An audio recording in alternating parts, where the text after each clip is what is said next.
Good afternoon, everyone. Thanks again for being here, for joining us. This is the Non-Traditional Employment and Training Annual Conference, and the theme of our conference today is Building Resilience in Gender Non-Traditional Occupations. We have two distinguished speakers that we are so delighted to welcome to our conference today. They will share with us their knowledge and wisdom about resilience and retention and recruitment of women and people of color to gender non-traditional occupations, specifically to STEM occupations. The second half of our event, we will be celebrating outstanding students who have excelled in their gender non-traditional fields of study. There are 8 students who are joining us today who have received the 2022 Vanguard Awards, and we will introduce them and celebrate their success. The theme of this conference, again, is resilience. And resilience is defined as the ability to overcome difficult and challenging situations. Resilience is a learned behavior. It is not something we are born with, but it is an important protective mechanism that helps us withstand disruptions and adapt to challenges and persevere in challenging situations. So when it comes to STEM occupations, women and racial minorities were historically excluded from these occupations. And messages about their limited capabilities and low capacity to succeed in these occupations were constantly communicated to them. Now we are working hard to promote women and people of color in these occupations, but there are still many challenges that we still encounter. And so we are really seeking to have equal and equitable representation in these occupations because it's a matter of really economic competitiveness, global competitiveness, and equity and gender justice. The Non-Traditional Employment and Training Program is funded by the New York State Education Department through the Perkins Grants or Perkins Act. And we are delighted to have a representative here of New York State Education Department, Kim Mead, who I think is here. Kim, would you like to say hi? To everyone. Yes, I am here. It's a little loud where I am, but I'm really happy to be here for the first time. Looking forward to hearing the speakers. Thank you, Dina. Thank you so much, Kim. So let's start. It's my pleasure and my delight to introduce our distinguished keynote speaker, Professor Dina Semperbrun, Professor of Biology and founding director of the Center for Excellence for Women in STEM at Bay Path University. In addition to her leadership at Bay Path, Dr. Semperbrun organizes and administers programs in science for young women, including science enrichment outreach programs for girls in underserved communities and underserved school districts. She's an internationally recognized researcher in biology, and she has numerous publications and contributions to the field. Please help me welcome Dr. Semperbrun. Thank you so much, everyone. And thank you, Dina, for that wonderful introduction. Well, greetings, everyone. I don't know how it is there. It's a rather dreary day here in Massachusetts. It's probably the same. So the sun is not shining, but so when those things happen, we have to make our own sunshine. And that's basically what we're going to do today in this wonderful celebration. So I just want to tell you that I am absolutely delighted to have been asked to speak at your Vanguard Award celebration in your NET conference. I think you'll understand more of why I'm delighted when I tell you a little bit about how I spend most of my professional life and how I have spent quite a bit of it, about 3/4 of it. I think you'll understand why I'm very, very happy to be here and sharing some of what I've learned with you I've spent more than 3 decades of my professional life trying to figure out something. And that was the best way to attract and retain women and underrepresented and marginalized people in STEM groups. Firstly, you have to pardon me, I have allergies and I have laryngitis today, but I'm going to be all right. I promise you, I'll be fine.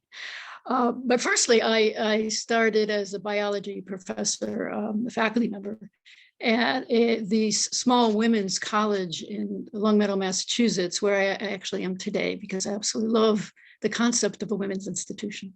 So it's a small private liberal arts, well, it was, but I'll expand on that in a moment. But when I joined, it was a very small private liberal arts women's college in Long Meadow, Massachusetts. And I started as a faculty member there. And by being a faculty member, we're small. We're very small, at least the women's institution part is very small. And so we get to know our students tremendously well, and they're all women, all right? And they're all in STEM, at least in our department, of course. And when I started, there was nothing like it is today. Today, STEM is the largest component of our campus. But when I started, women were not going into the sciences. We didn't really have any. We just had courses to service certain paraprofessions. And women were, at that time in my school, believe it or not, were going into majors like interior design, travel administration, early childhood education, right? So we were really known for our secretarial school. So that'll tell you, I've seen a real transformation in what is possible to accomplish with a very small group of people that really are dedicated to a certain theme. So I started off as a biology faculty member at the Women's College. And when I got to know our students and their needs, it became very apparent that we had some issues that we needed to address to service them better, right? So it was very evident when you know your students, as we do, you know what they need. So secondly, I became the founding chair of all the sciences at this same institution. So everything that we have today was developed by me, and I mean me, because I was alone at that time, pretty much, and had to build everything from scratch. And there's that was a privilege. And actually, it really helped me launch me into what I'm doing today and why I'm here, why you asked me here today. Thirdly, I became the founding director of the Center of Excellence for Women in STEM and developed it.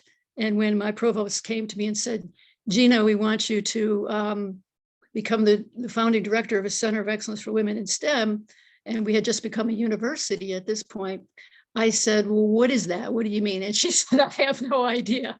I have no idea what it is. So what do you do when someone actually gives you something new that you don't know much about?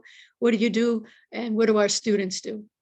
They Google it, right? So I Googled it, and I didn't find anything anywhere. There was only one Center of Excellence for Women in Science that I found, and that was in Germany. So that set me on a task, a very noble task, to develop a Center of Excellence for Women in STEM, and I'm still the director of that. And so I think you can see I'm your girl for today.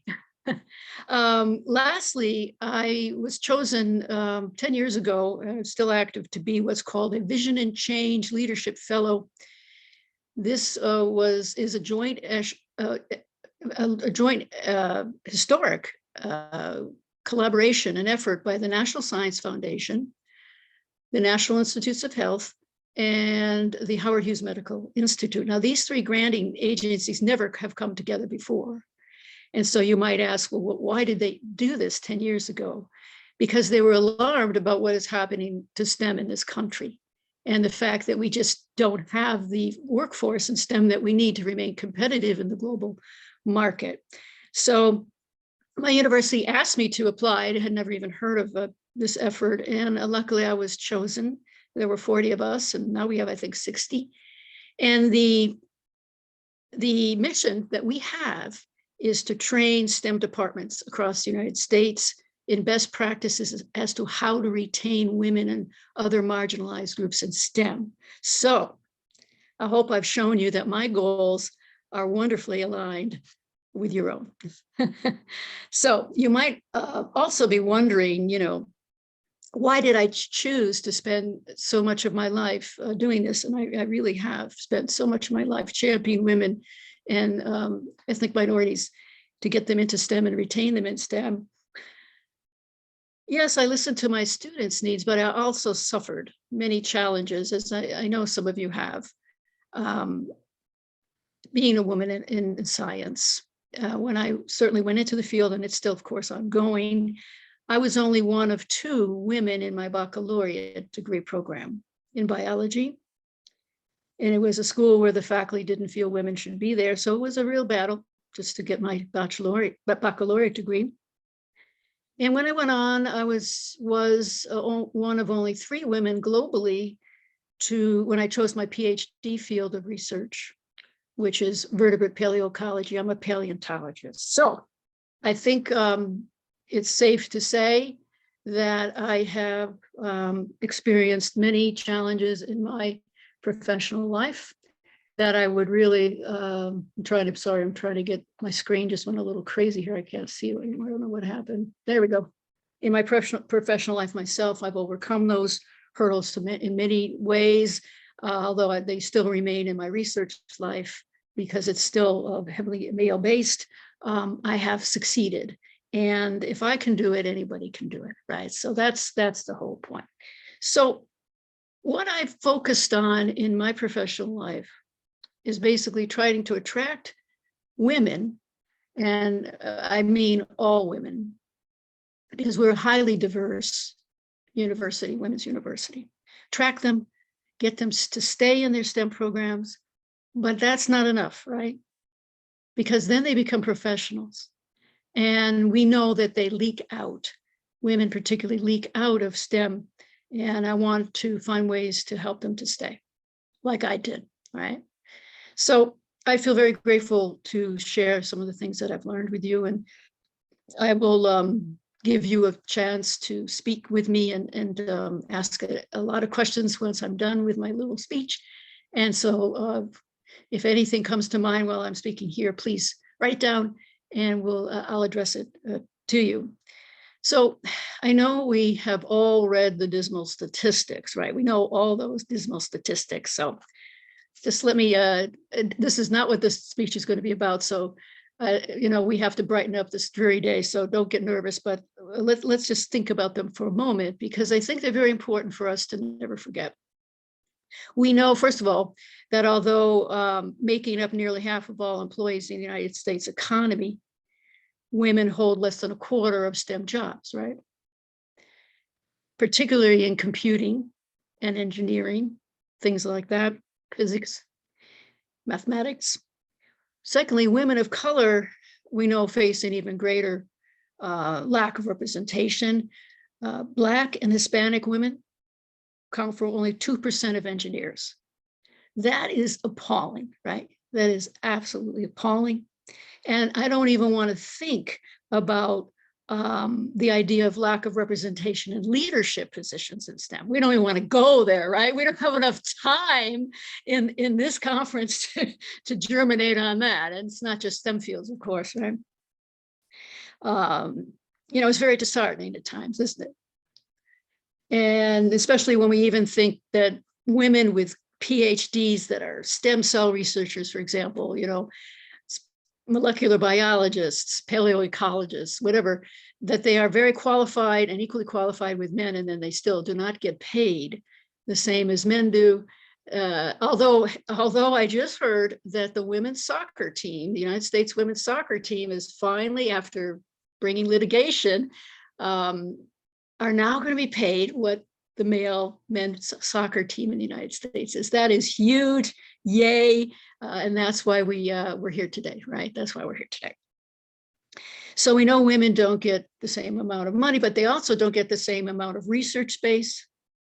They don't get the same number of grants, the same administrative support. It goes on and on and on. So let's not dwell on that. Let's say, what's the point of all this talking today? And the point is, what can we do about it, right? That's what we're interested in.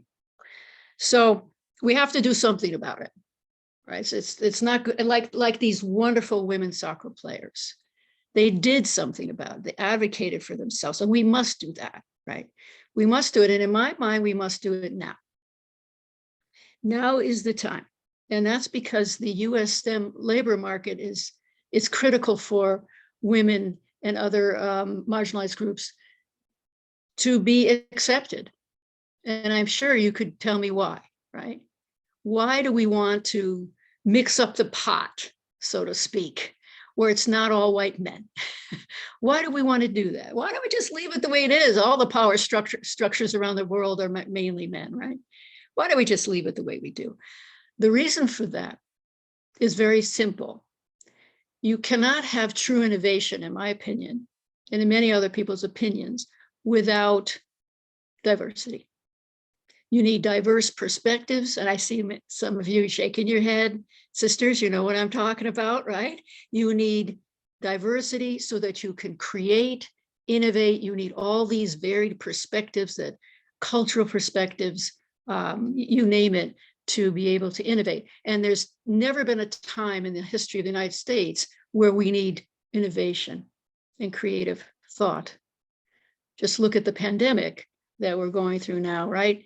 And global warming, which is really big on my list because I'm a paleoecologist. I study global warming and coolie trends through hundreds of millions of years of evolution. And I can tell you what's happening now is unprecedented in the Earth's history. So that's very important that we figure everything out, okay?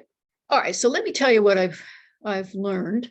And I've learned a lot because I've been doing this a long time.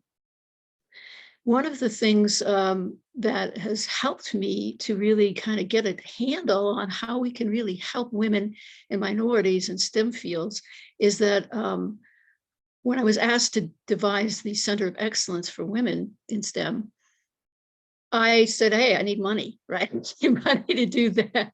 So I applied and wrote with help from our advancement office some NSF grants. As a matter of fact, we got 5 of them in a row. Now that tells you something, right?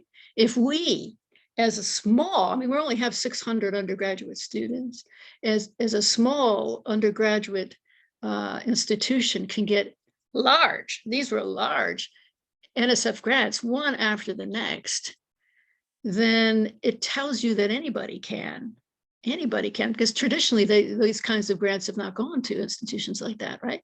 All it takes is that you do your homework and you think through your approach, and they will buy into it because they're dying to help women and minorities in STEM fields. And we just said, we'll do it and we will prove it and we will do it well and we will show you. And we had a great plan and we have, it has transformed our institution. All right, so the fix, I think there's a fix for our problems. I think 4 simple things, all right? You might want to tease it out if you're really interested in this, because I think these are the 4 ways that we can really make a difference here. There's more, of course, but these really helped us, and we have had spectacular results at our institution. Number 1 was mindset, all right? Mindset, growth mindset. These are things we're instituting in our students, of course, right? But we have faculty that could use that too. But at any rate, growth mindsets, belongingness, sense of belongingness, matched mentoring. Not just mentoring, but matched mentoring, okay? And outreach. So 4 things. And so if you do those 4 things and you do them well, then you will have the results that we have had, okay? So let's start with academic mindset. And I know, I'm sorry, not academic mindset, growth mindset. I know you've probably heard of that. This is a big deal right now and everybody's into it. It's basically looking at the key beliefs that a person has, a student has. So it has 2 phases. And both of these are really important, okay, when you're going to work with students. The first phase is to whether your students have feel a sense of belonging or acceptance at your institution, whether they fit in your institution, whether they fit in STEM, whether they feel like they fit in STEM, whether they fit in their jobs, whether they fit in your programs, whatever it is.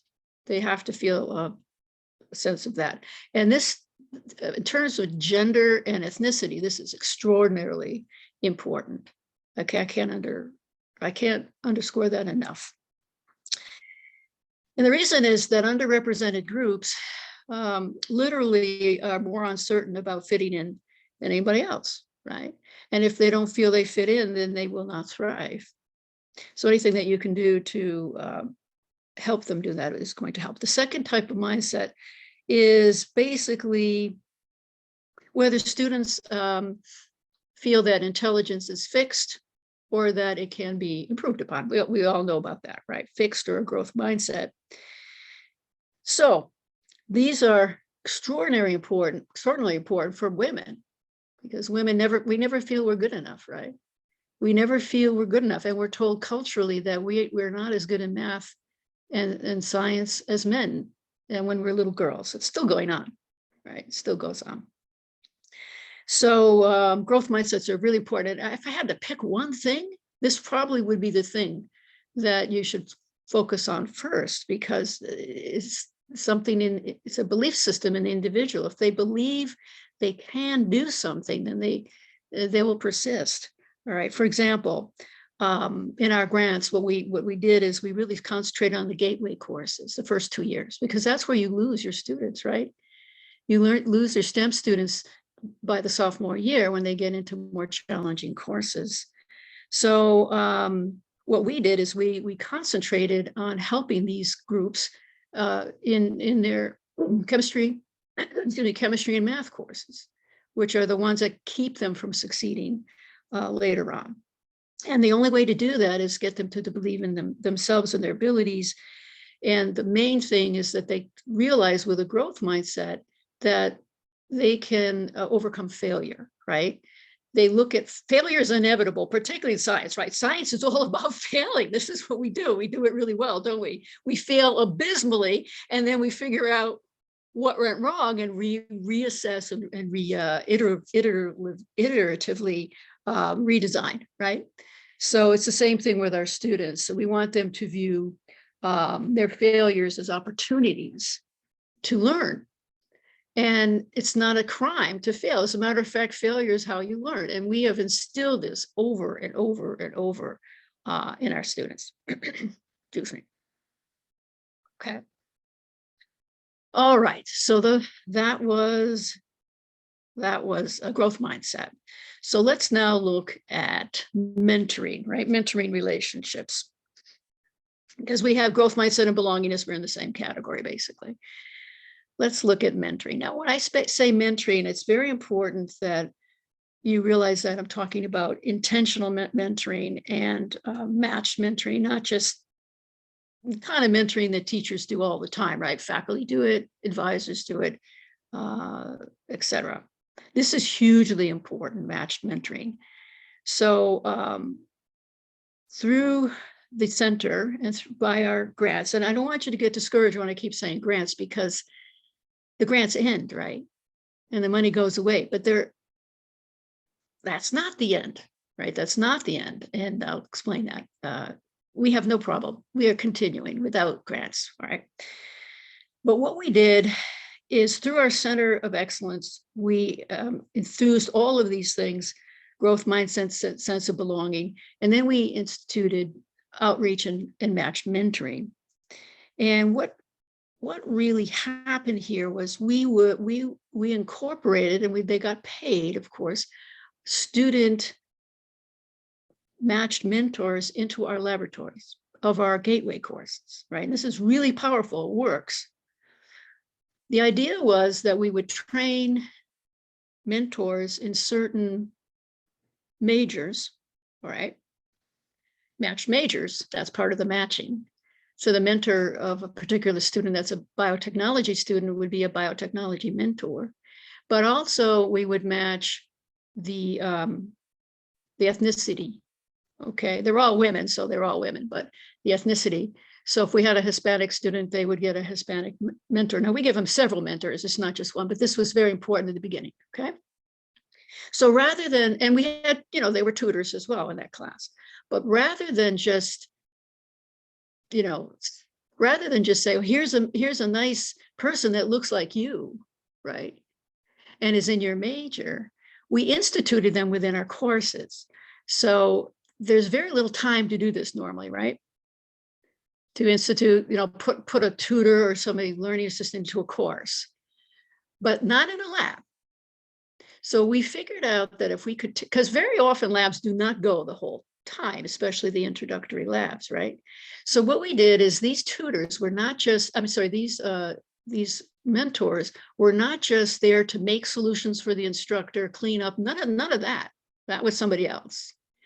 They were there to help teach, and they were there to encourage, and they stayed in the lab for a certain amount of time to help any student that needed any help, right? But they also were matched to maybe 4 or 5 students in their major, and then they would invite them to our events and our programming, and they would go with them, you see? So this is powerful. This works so well for us. And they would run review sessions, and they would do all sorts of things outside of class, but not just at their convenience, at the convenience of the students. We have learned from a lot of our pandemics and other things that online is very much more convenient for students, particularly those underrepresented groups that often have to work hard and work outside. Okay, so we did all those things. And let me tell you, we then tracked the effects and assessed, and the results were extraordinary.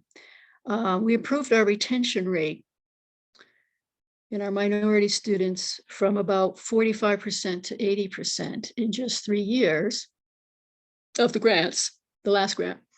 And we're still climbing. So it wasn't a fly by night thing.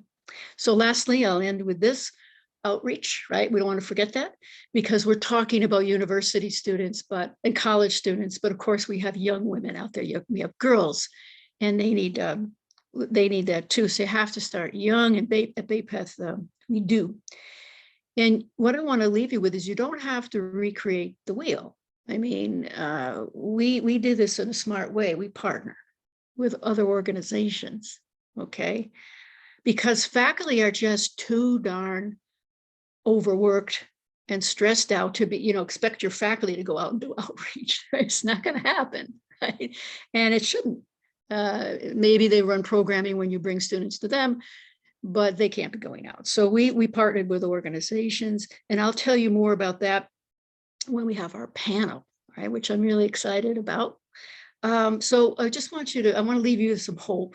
As you can see, there's an awful lot that you can do to help this situation. We've really attracted a lot of attention nationally for how we've done.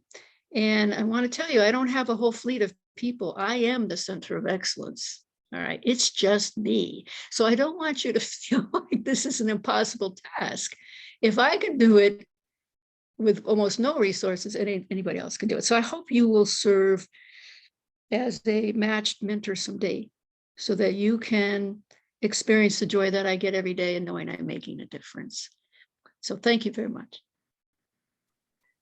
Thank you, Professor. This has been a wonderful, wonderful presentation.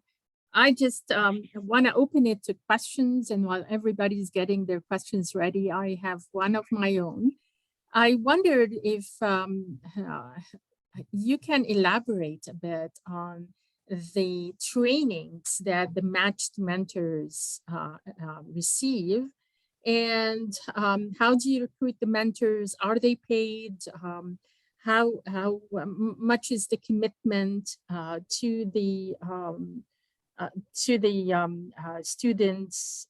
Just elaborate a little bit about that piece, because it seems like a really innovative and wonderful transformative element of your work.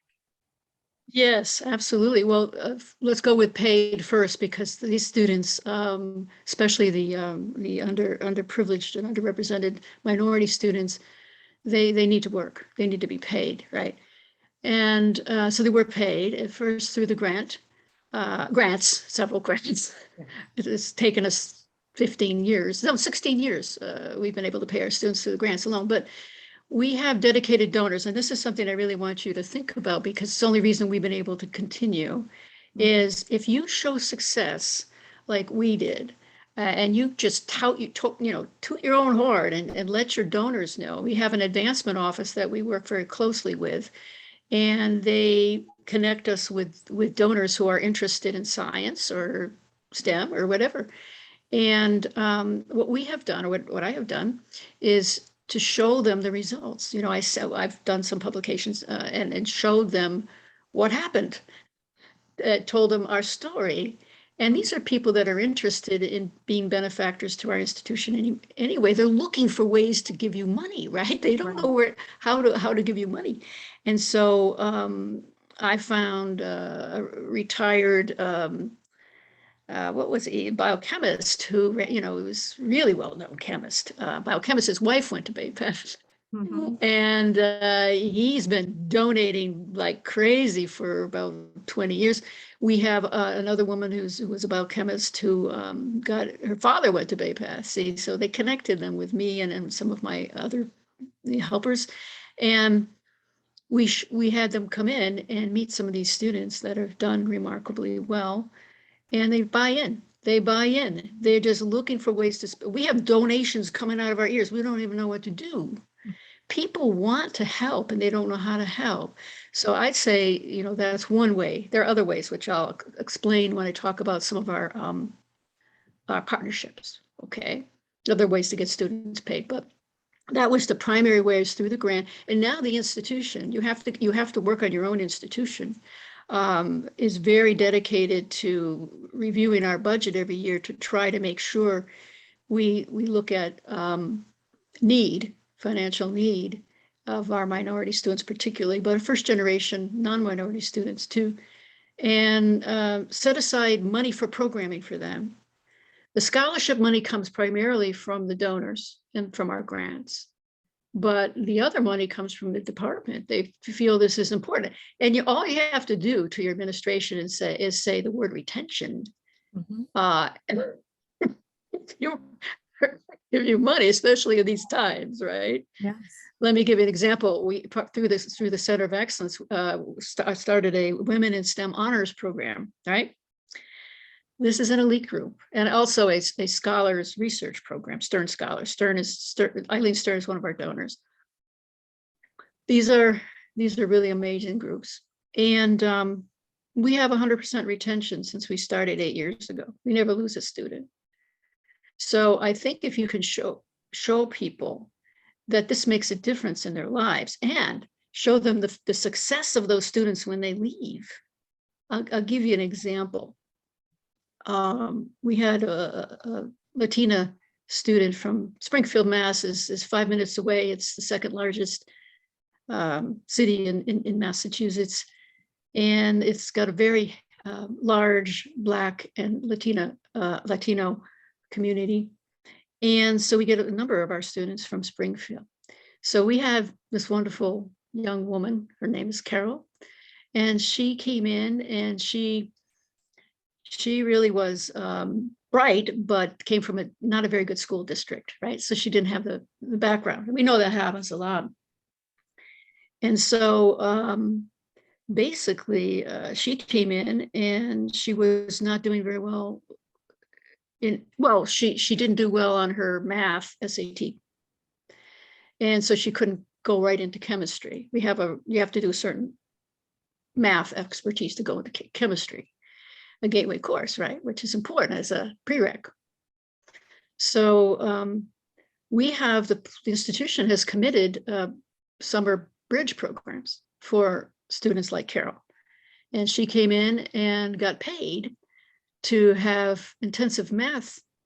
And many of the mentors that taught her were from my center that had received benefits themselves. And it's iterative, it goes on and on and on. And now young Carol is in medical school. So once you show donors that kind of a story, oh my God, it's very powerful. I think stories are how you do it. People will buy Awesome. in. And keep going for private foundation grants. We got a lot of private foundation grants of people that really believe in what we're doing. Now, thank you so much for clarifying that, Professor. You're welcome. And thank you for the pearls of wisdom. This is wonderful. And we continue the discussion with our other distinguished guest, Neha Nanda. But I'm going to turn it over to my colleague, Sana Abdul Karim, who is going to moderate the panel. And we look forward to the discussion afterwards as well. Hi, good afternoon, everyone. Thank you for being here today. My name is Sana Abdul Karim. I'm a fellow at the Center for Women in Government, and I'm a PhD candidate at the University of Albany, the Public Administration and Policy Department. I am very delighted to be moderating this panel. Thank you, Dina, for giving me this opportunity. And I would like to introduce you all to our second distinguished speaker as well, Dr. Neha Nanda. She is a senior economist in the workforce program area at the American Institute of Research. She has over 10 years experience of research in socioeconomic issues among underprivileged, low-skilled, and low-income families and children and adults. Dr. Nanda has led the design and evaluation of multiple complex and large-scale demonstrations and evaluation study. She also conducted research on barriers facing women and minorities in entering and retaining employment in non-traditional occupations and strategies to address these barriers.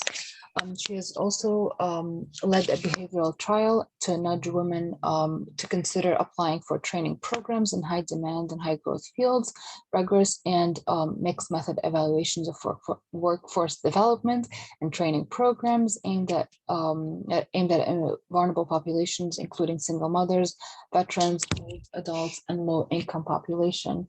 Dr. Nanda, we're really happy for you to be joining us in the panel, and also obviously we'll be joined by Dr. Dina Sieberman too, to kind of further unpack some of the things that she talked about in her speech. As Dina mentioned, our topic is going to be focusing on, advancing equal and gender and racial and ethnic representations of women and in STEM careers. And I would like to start by asking Dr. Neha Nanda to tell us about your study. You have led a 5-year feasibility study in the evaluation of non-traditional occupation. And the project sought to investigate evidence-based strategies to increase opportunities for employment in non-traditional occupation in respect to outreach materials specifically. So if you can tell us a little bit about this project and tell us your findings and what you've learned from that. First of all, thank you so much, Sana, for that introduction. And thank you so much for having me here. This is absolutely fascinating. And I just feel like it will be a very difficult task for me to follow up with what Dr. Gina Sieberman set up. It's just absolutely great to hear her experience. And I'll tell you, a lot of what we found in my research really follows through her entire, real life experience. I'm very excited to share what we learn. I'd like to share my screen and really show you some of the outreach materials we developed and what we found. So give me 1 second to do that.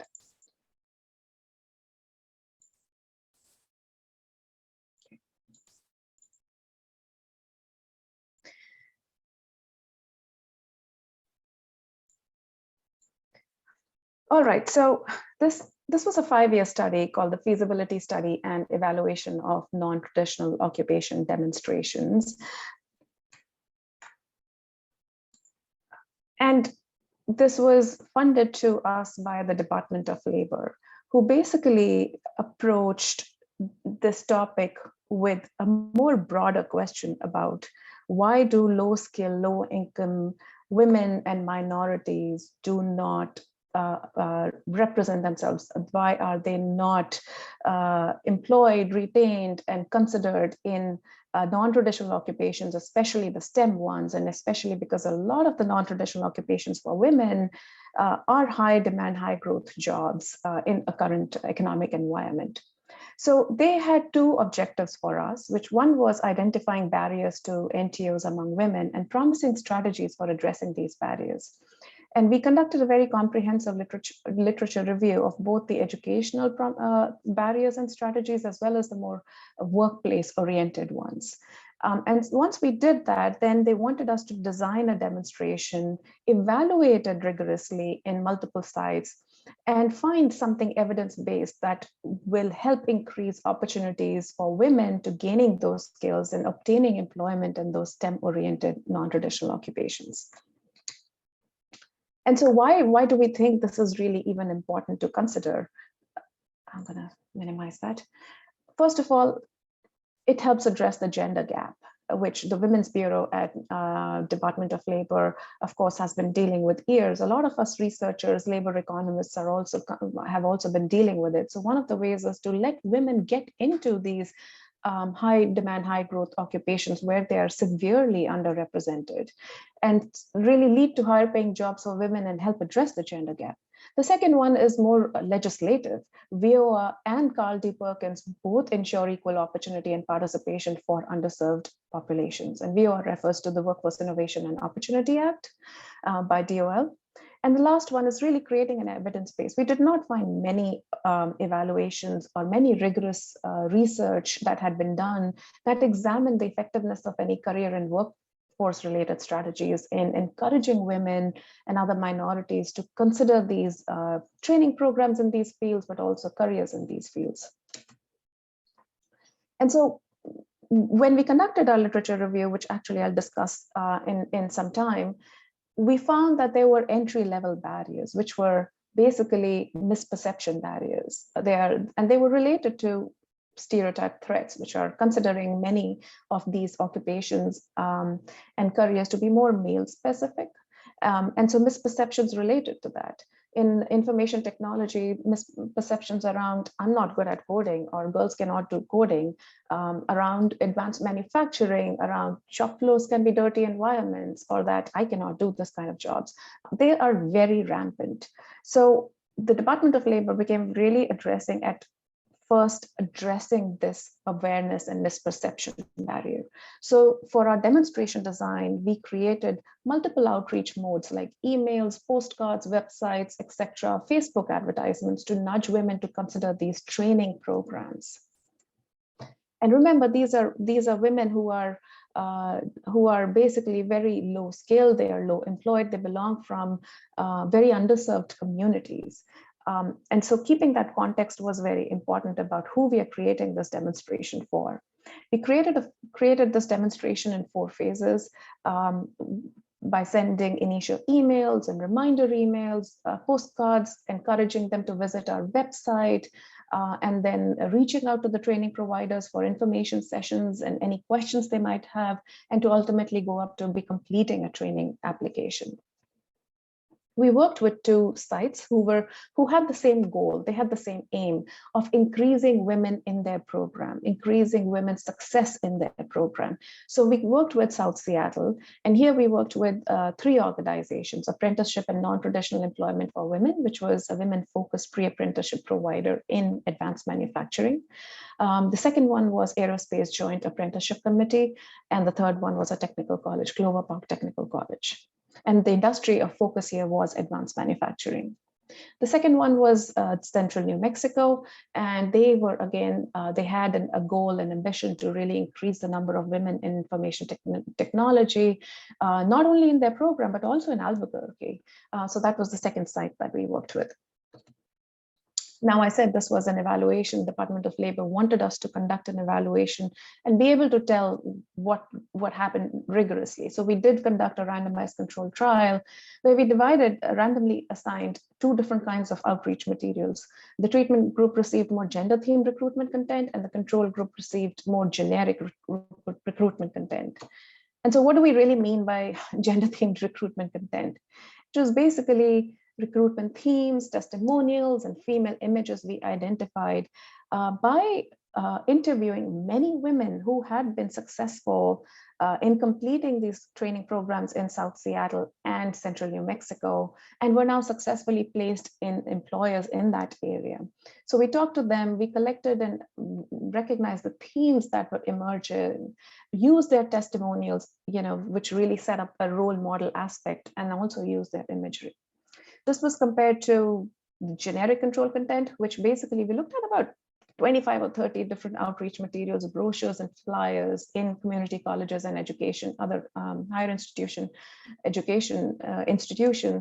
and use that to create our own generic control content. And what basically this involved was most of these brochures, flyers, and other recruitment materials, they only speak to males.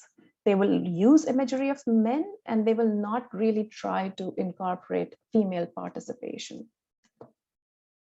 And so for women, what are the kinds of themes that we identified? By talking to many women, we basically identified 5 different themes that heavily resonated with women. The first one, of course, is higher wages and NTOs. An example of testimonial was, as an electronics technician, I can make up to $53,000. Taking pride in the work product. I remember talking to someone who had completed one of the programs at South Seattle, and she was working at Boeing, and she was very proud of producing parts of a plane. And she said that's concrete and visible. The third one, and the one that heavily resonates with women, is women and NTOs as role models. Having positive role models, correcting those misperceptions, having someone in the family or someone that they know that has been able to break those barriers can be very effective. Work-life balance always has been very effective for women, and then countering some misperceptions around, for instance, advanced manufacturing, that it's not really a dirty shop floor anymore. It's a more roboticized environment. It's a clean environment where women can work. They can confidently approach these occupations. So this is an example of an email we wrote, where we had imagery of women. It was very positive imagery where women were confident. They knew what they were doing. They were not looking at a man, which were also some of the images we saw in the status quo materials. And then using a combination of different NTO themes, supporting your family, having a great career, role models, providing them an idea of the wages and the earnings they can get, and testimonials. For instance, this one said, before this, I was working at a blood bank. There was no upward mobility. I was making an average of about $30,000 a year. As an electronics technician, I can make up to $53,000. And so this again is examples of websites that we created.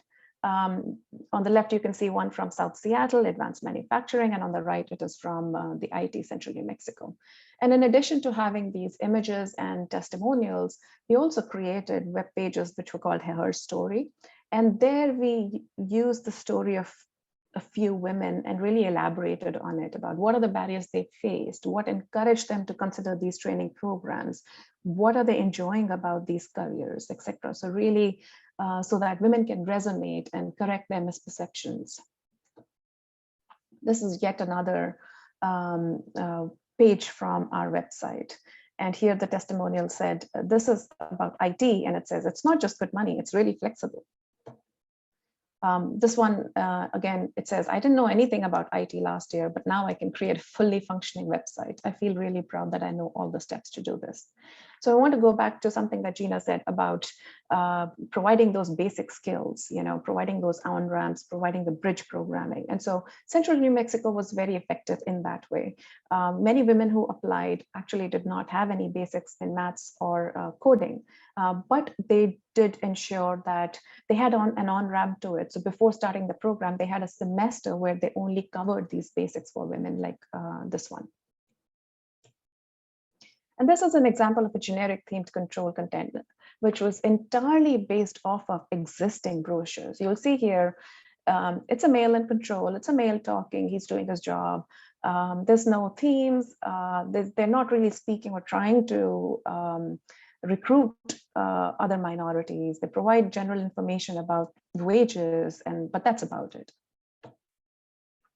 The other thing we did was also going back to some research in generally encouraging and nudging people. We use those best practices, like creating a sense of urgency, personalization. And one that I think was most very effective was using this implementation prompts. We created postcards, and on back of it, we created this implementation prompt, which prompted them to basically say that if you do these 3 steps, you could get there. You can get their application submitted. There were others that we did not use, but some that even prompted people to consider transportation issues, or be ready with how you're going to take childcare, take care of childcare when you come attend this orientation session. So that really helps them prepare, makes it doable for them, approachable for them.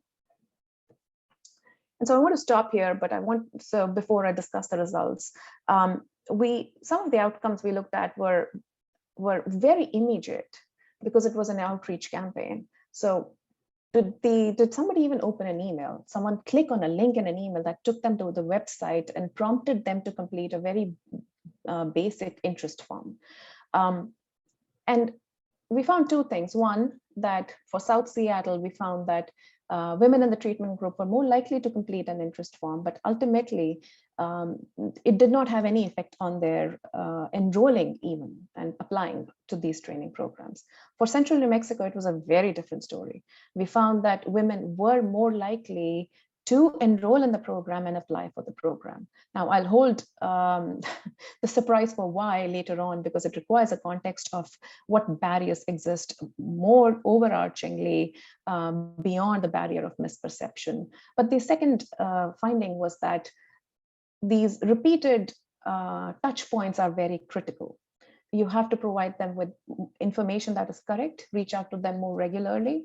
We reached out and provided reminders through postcards or other approaches almost every week for 5 or 6 weeks. And every time we did that, we noticed that there was a spike in the response rates. So that's where I'll stop and continue later on. Thank you so much, Dr. Nanda. This is very helpful, and it's so good to just see a concrete example of what you did, other than the abstract. So I appreciate both of you really providing real life examples. And I wanted to ask Gina about something that you alluded to on your speech, but I want you to get into it more. In part of your work, when you did outreach, you particularly focused on underserved school districts. And I wanted you to elaborate a little bit on your perspective on the importance of this specific outreach to, underserved school districts, and specifically focusing on girls, and what are the strategies that you use to recruit girls on STEM fields when your program made that particular outreach strategy?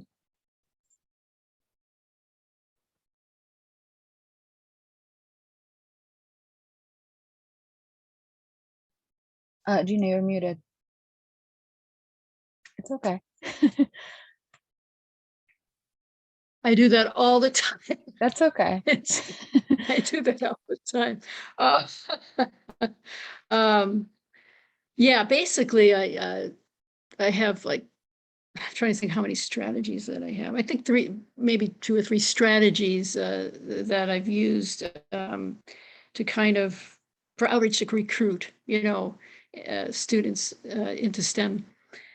And some of them are really quite profound, I think, the way they work. But you can't just use one strategy. You really have this multi-tiered. You have to really think about that way.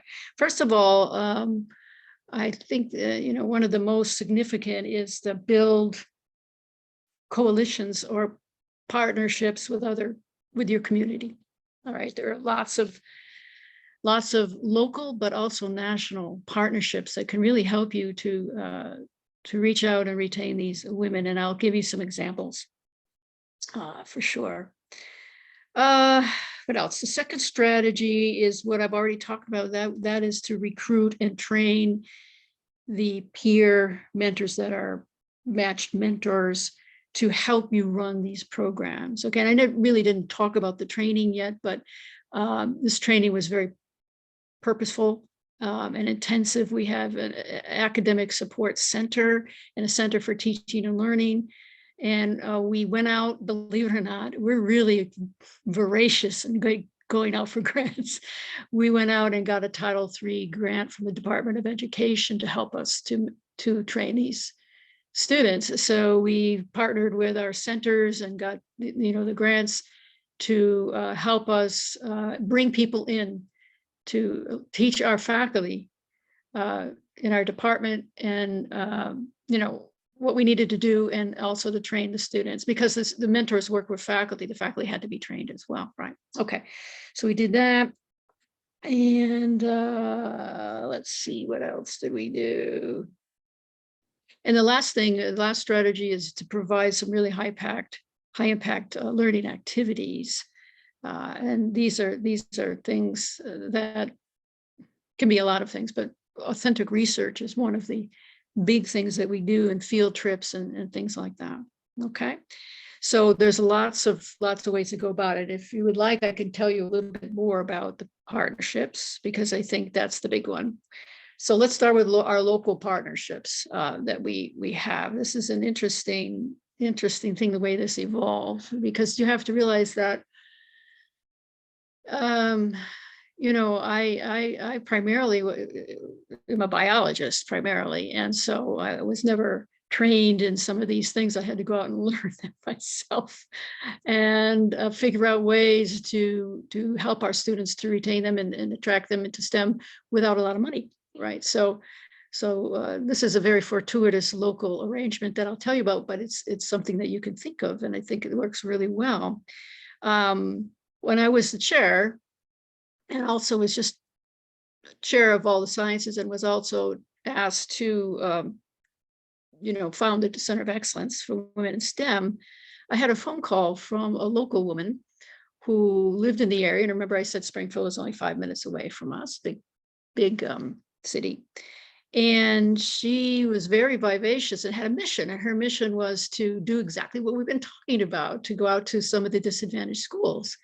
And she had an idea. She formed her own organization, just her, called Partners in Scientific Inquiry. Okay. And her vision was profound. So she came to me, and, boy, she just got me all fired up. So I said, oh yeah, I want to partner with you, right? Because she was really bright and really dedicated. And so her vision was not as a nonprofit, because she needed to get supplies and things in, but to try to come up with a plan for after school enrichment in STEM at some of these disadvantaged schools, but also schools right around the corner, right? So she said, here's my idea: charge a nominal fee to whoever can pay. And if they can't pay, then that's fine. She doesn't draw a salary.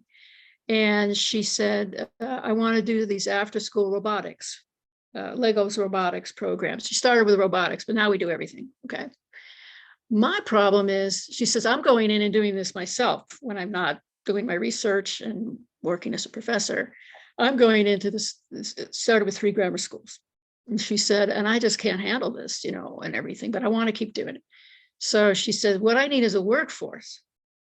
And we had just started with all our mentoring, right? And our students being learning assistants in our labs, and matched mentors with our students. And I also had developed the Women in STEM Honors Program, where outreach was a requirement. So I said to her, okay, well, how does this work? I said, I can give you student involvement, but they need to be trained. So we took it upon ourselves to get our honor students to go out, and this became a job for them. They were actually paid, and they were paid with the profits from summer STEM camps and things like that we ran, and just nominal fees for whoever could pay. And it was enough to pay our students. And so our students were trained to go out to the schools under the supervision of me and this woman. And we started with 3 schools. And the students just took this and ran with this. I mean, I can't even believe how successful this has been. We now go out 3 times a week to every school we go to. And all summer, we do some STEM camps. And the students, they get paid. They get the experience of teaching STEM. We now have several of them are now going to be biology teachers and professors. because they loved it so much. What else can I tell you? Oh, they can get internship credit. We have some students that are in our science education program, get internship credits. They get, what else?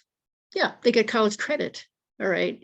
And it works out well. It's reciprocal. So what happens is we actually come up with curriculum. The students are the teachers with the supervisor there. And the schools, everything goes back to the school system. So if we come up with curricula, we use the money that we make and whatever we do to actually buy supplies, and we provide them to the schools after we show them what to do. We train their teachers. And this ends up being profound because then these teachers are comfortable with STEM curricula in their classrooms. They get the monies that we get, we put into microscopes and things like that, and everything goes back to the school system. Now, let me just tell you one quick thing, and then I'll stop with that. One of our students competed in the Miss, that was one of the teachers of these, mentors and teachers of these after-school STEM programs, was a Miss America contestant. And she was so excited about what she did with these programs. That she ran on, the talent platform, and she did a STEM experiment for children on the Miss America pageant. She's now in medical school, but at any rate, she decided that that's what she wanted to do. But that's pretty cool stuff, right? The second thing would be national partnerships or bigger partnerships. And so, again, there are plenty of these. And one that we have found really wonderful to partner with is called Girls Inc. It's a national, it's a national organization. They are amazingly funded and organized and just wonderful. So what we have done, we've done some interesting partnerships with them where, again, we have our mentors, our student mentors, and we have a couple faculty that are really into this, including myself. And we partner with Girls Inc. to go out into the disadvantaged high schools and middle schools. And we do after school STEM enrichment, but we also have developed a college course that these students take, all about learning about famous women in STEM. And they get college credit as high school students, things like that. And it's just works out really well. And these are really high need places that we go to. Girls Inc. pays our students to go out and do that. So there you go. I could go on and on. There's several other things I won't. I think I have to let other people speak, but those are the main things. The partnerships, I think, are the main things that have helped us. Yeah, thank you. This is really wonderful. So maybe I should have said this in the beginning, but the way we organize the panel is that to talk about recruitment at first, and then we move on to retention, and then labor market recruitment. So I wanted to open up to the audience if you have, any questions that relates to the strategies that our speakers talked about, and you want to clarify something, or you have a question, please unmute or type in the chat. I'll just give you a minute or so to ask before I move on. I just wanted to say, this isn't a question, but I really appreciate all of the information that both of you provided. It's so detailed, so easy to apply and use right away. And I know that's what the grant officers are really looking for. So just thank you. It's really, this has been a very rich experience so far. Thank you.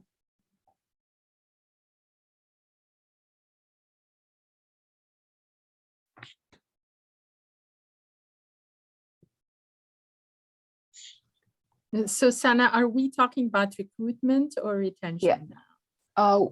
We haven't talked about retention yet. So I just wanted to give, an opportunity to ask about recruitment strategies that speakers talked about. I can move on to retention. All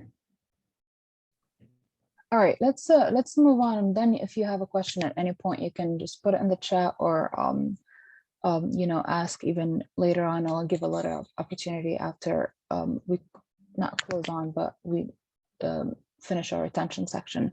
So I wanted to first ask Dr. Gina too, again, to you talked about intentional mentoring earlier. If you can tell us a little bit more, elaborate on that a little more, and the importance of it, and what you've seen, if you've heard, for example, you know, student testimonies of how important it is to just, you know, not just provide mentor, but a mentor that really have shared experience, you know, cultural experience and social experience with students, and why is that important? Yeah, I'm very happy to talk about this because I've learned a lot about mentoring through my work, but also there's a wonderful young woman who is at Mount Holyoke, another women's college down the street from us. Where I am, by the way, the Pioneer River Valley is a historic region for women's colleges. So we have Smith College right down the road, Mount Holyoke. Elms College was just went co-ed, but then there's us. So we're all we all know each other. And I met Becky Packard. I don't know if you've ever heard of Becky Packard, but she wrote a book, and we've given her our Distinguished Women in STEM Award here at the school because she's really amazing. But I would recommend this book here. It's called Successful STEM Mentoring Initiatives for Underrepresented Students. And I learned a lot myself just from reading the book. It's really excellent. So that's just one thing I would like to throw out there that might help you educate yourself, because she's packaged so much in there that's really great. But I think the important thing is what I learned from Becky was the importance of what's called intentional and match mentoring. So intentional, you don't want to leave mentoring up to chance, right? You really need an intentional approach. And to Becky and to me now, that means two things. The first, and this should be very familiar to educators here, is that you start with the outcomes that you want to achieve for your students. You start with the outcomes first. What do you want to achieve? And this is what we did. And we had to, because we had NSF grants. They make you do that, right? So we had to tell them what our outcomes were. And then you consider, after you get your outcomes, you consider how the mentors can help you achieve those outcomes. And that's called backward design in academics, right? Figure out what you want to do, what you want to achieve first, and then step back and then figure out how your mentors can help you to do that. So we use the same approach in mentoring design. And so let me give you an example. I thought of an example of one of our outcomes. Okay. So let's say your desired outcome might be persistence in a STEM major, or maybe securing a position in STEM in a particular field after graduation, but persistence might be your outcome. All right. So let's think about how the mentors could help you achieve that outcome. And then you build your programming around that. Okay. So first of all, mentors, we know are role models, right? Of course, the faculty are mentors.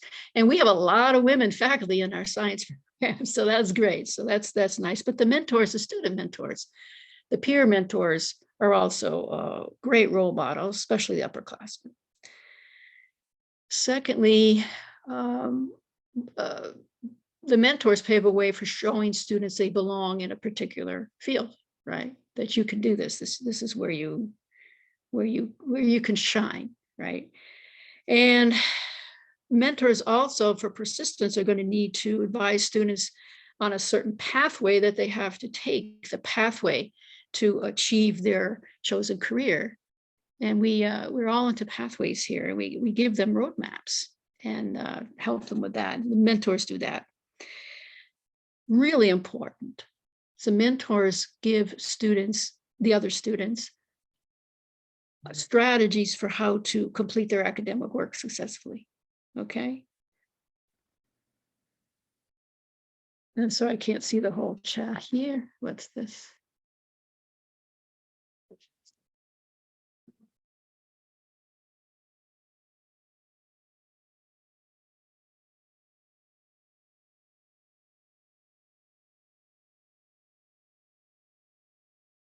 What's this about the money for the award? in the chat. Oh, okay. Yeah. Well, everybody has a right to express themselves, and it's important to know what people think, because it can really lead to maybe we haven't thought about that, right? Maybe that's a really important thing to do. Absolutely. So thank you, Jenzer. I think that's you're not being rude. Don't worry. No, Women always absolutely think they're not. women always think they should not say anything, right? And that's not what we want. That's not what we want. So Right. you're doing exactly what you should do. And so maybe Absolutely. I can give you some suggestions, some of you organizers, a little bit later as to maybe how to fund that award. Okay, does that sound like a good thing, Janzer? He says yes. Okay, good. Okay, thank you. Thank you for that. So so completing our academic work. Remember the mentors we had in certain majors and certain labs, et cetera. They would work with those students with lab reports, but also teaching, helping them with their lectures too, because the two are intertwined. We really have our mentors that are doing their theses, research theses, helping to mentor the research of the other students who are just getting started. And they're huge role models for that. And lastly, I think mentors can act as sponsors. I'm a sponsor. And that means, I'm a mentor, but I go the extra yard. I'm not just involved with the student while the student's a student, but when she's a professional in the field, I say she, but we know we have to be more careful with that word, right? It's non-binary too. And that I help people get jobs. I help them get their PhDs. I serve on their doctoral committees. I do whatever I can to keep them going in their career. Okay, so it's called a sponsor. So I think that's the main deal here. With start with the outcomes first, and then figure out how the mentors can fit into that scheme. But you always want to track it, and you always want to assess it, right? Because just because you think it's a good thing, it doesn't mean it is. So you have to take the temperature of the students that are the are benefiting from that as well. Okay, and there's a lot of approaches to mentoring. There's a number of approaches I could mention, but I want to leave it open for people to ask questions. And if Neha has anything she wants to say too. Yes, absolutely. I wanted to ask Dr. Nanda about something not different, but about barriers, but also please feel free to, comment on the mentoring or any aspects that Gina talked about. But I wanted to ask you about, in your specific studies, you looked at STEM entrepreneurship and barriers to that. And so if you can tell us a little bit about strategies of retaining women in STEM studies ultimately in STEM fields and workforce, and what's the role of community colleges or institutions in that in the retention of women in workforce?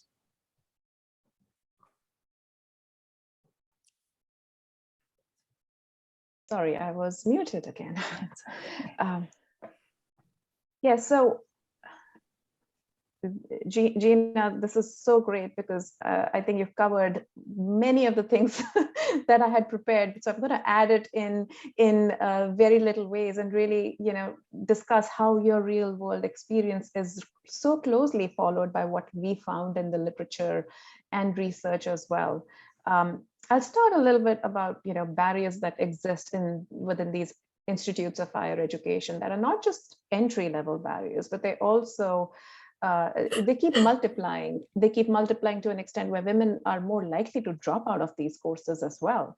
And it's important to remember that they start at a very early age. We see STEM gaps as, in as much as like elementary age kids between boys and girls. And that keeps on multiplying and adding, and it only widens with school age. And then it further widens when they're about to go into community colleges and universities.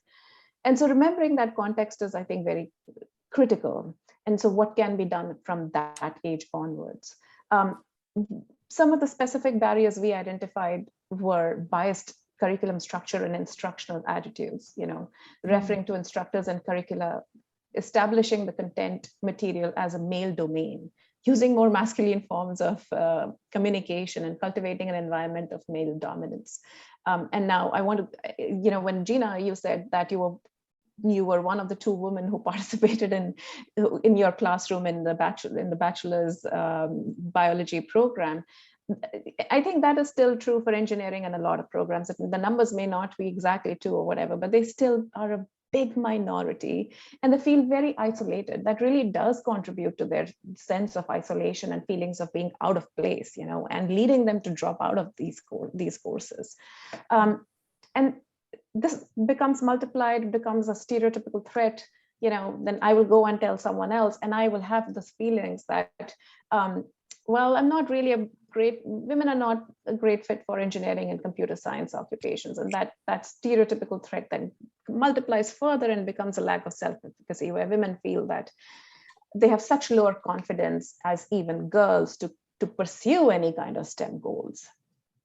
And so keeping that in mind, what we identified as some successful strategies were, first of all, supplemental education programs. And I'm so glad, Gina, when you mentioned about after-school programs and you mentioned about Girls Inc., that is exactly what we also found, in the broader literature. It's basically extracurricular activities that encourage women and minorities to take interest in STEM fields in very approachable ways. They are fun activities. They are encouraging women to consider STEM as like, these after-school workshops and, playing around with STEM as real-world solutions.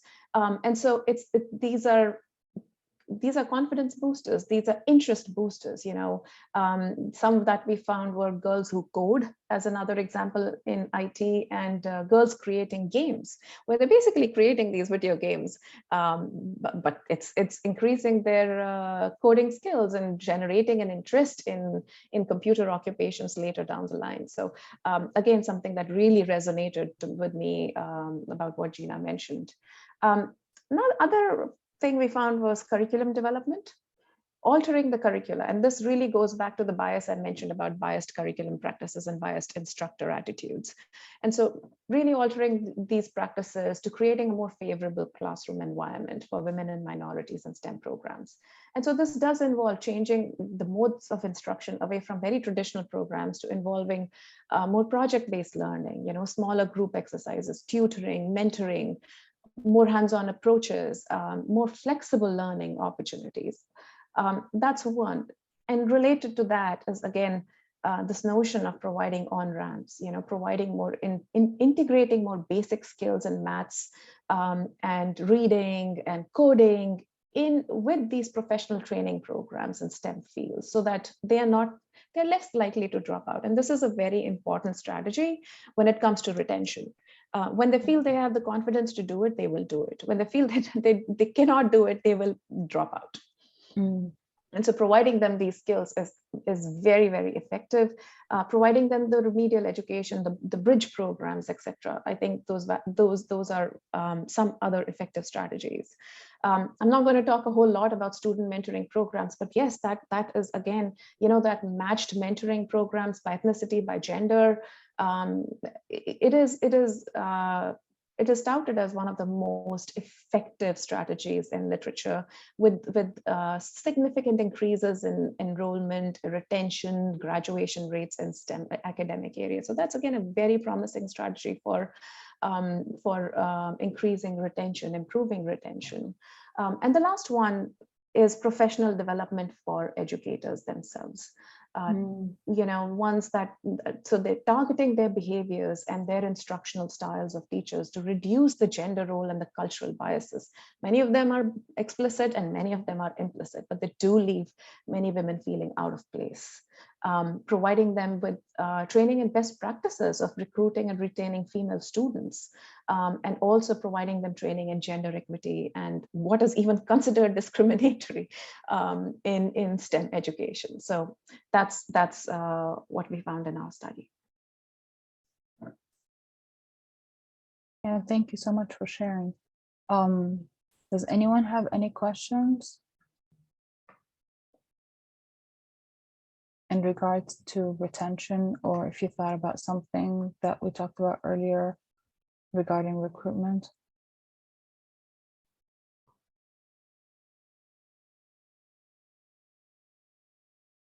All right, I want to ask Gina about, the theme of our discussion today is really resilience, right? And building resilience. So the research literature talks about, the importance of cultivating resilience in students, and especially women, and elevating stress and anxiety related to studies in STEM. So I wanted to ask if you agree that this is an important issue or an important task to take on as educators, and also what coping strategies have you taught your students, and how do you really go about teaching those? Okay, excellent question. Well, I totally agree. I couldn't agree more. I think you knew I was going to say that, though. I totally agree. First of all, we all know STEM programs are not a walk in the park. I mean, they're not for the faint-hearted, right? So kudos to all your award recipients today, that they're still in the game, right? It's important. So I've learned quite a bit from my own struggles as a STEM student. I was a college student for a long time, but also from watching my students struggle. And so certain strategies have come to mind. The number one I've already spoken about, and that's the growth mindset. I think that's one of the most important things we can do for all of our students, but particularly for students that may come from disadvantaged groups, in disadvantaged academic backgrounds, I should say. So, the point is, how do you teach that? This is someone's personal beliefs, right? But there are actually some excellent materials out there for you. I mean, there really are a lot of great materials for growth mindset out there. And so I decided, when I learned about growth mindset, to do a pilot study with my own Women in STEM Honors students. It's a very selective group. We only have 10 a year that we will accept into the program. And so it's easy to see what's going on with those students and to teach them. So the structure of that program, worked really well. And the program runs this way, that the first 2 years are 1 credit seminars, honors seminars. And these are only open to women and science students. And they're 1 credit seminars, but they're team taught. So it means that we take a theme, and the themes are, which I think are important to think about these days, are global challenges, right? Things that are going on today. So this is what I built the program around. So the environment, what's going on with global warming and the environment, women's health issues, things like that, technology and how it's impacting our world, biofuels, energy, all that good stuff that we all need to get on. And so we have a captive audience for these seminars, right? And so they're with us, but they're discussion based. And so, but we do some research projects in them too, of course. And the last 2 years are thesis research. So at any rate, we have them, and we decided this is a good thing to start. So we did a pilot on the internet, and there's a lot of materials that you can get that have been vetted, meaning they've been shown that they actually do what they're supposed to do, and they come up with assessment tools. And went and just found some videos and things that are very short, and pre-tests that are self-assessments that the students could take. And I put it right on our course delivery system, right? So for that week seminar, when I'm trying to get a baseline with them, I would institute some blurbs about what growth mindset is, and then give them a self-assessment. And then we would practice, and we would discuss and talk with each other. We do a check-in before we have and I think there's another thing to think about, a check-in before we start anything in our STEM classes and in this honors program, where we just check in with everybody. And this is really powerful. We basically say, Julia, I'm going to go first. I'm having a hard week this week. I take care of my mother and blah, blah, blah. She's going blind, whatever. But I did this. I'm really proud of myself. And then Julia, how was your week? And we go around and they connect with each other. I think that's really an important thing to think about. And then they realize that everybody in the room has struggles, and everybody in the room is struggling with chemistry, organic chemistry, and all these other things. And so we start thinking about our attitudes. And then we do some more curriculum. And then I give them my own assessment to see how they've done post-tests and things. But then we don't leave it. The next seminar, we reinforce it. And we keep reinforcing it for 2 years. And then I tell you, it works. You plant a seed like that, it will germinate. So that's one strategy. I think another one that has been, really important is, and then there's only 3 that I think are really crucial. The rest we already talked about, is to rethink how we assess students and what we expect from them. I think we have to get away from, and this was hard for me, get away from the summative assessment of you're going to have a midterm, you're going to have a final, and that's the only way I'm going to evaluate you, particularly for women in science and math, and marginalized students that may have struggled and come from backgrounds that they may be behind. This is really daunting. And they still have to learn how to take tests, but it shouldn't be that the test is like 50% of their grade, midterm, and 50%, So what you have to do is come up with formative assessments, and formative assessments are basically help to monitor student progress. And as students, you find out what they know, what they don't know. A lot of reflections, right? Things like that, discussions, posts.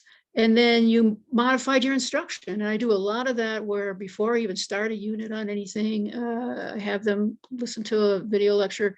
They do a reflection. They tell me the most challenging concept, what they found confusing, what they really liked. And then when I go in there, that's what we do. And I think that really shows what people know better than these exams. So that's important, because test anxiety is awful with all my students, but particularly with math and chemistry and things like that. And lastly, I think you have to connect with all of your students. You have to find ways to collect so they feel that they belong. I think what I do with all my classes, and all of our faculty do this now, is icebreaker activities before they even get into the class, where we have an assignment that's not graded, of course, where we say, I start and I make a little graphic, PowerPoint slide, something, and say, this is me. This is Gina Semperbon, and I have things in there that I might have accomplished, like a little trophy, or that I play classical guitar. I put the guitar in there. I like to hike. I live on a lake, all that good stuff.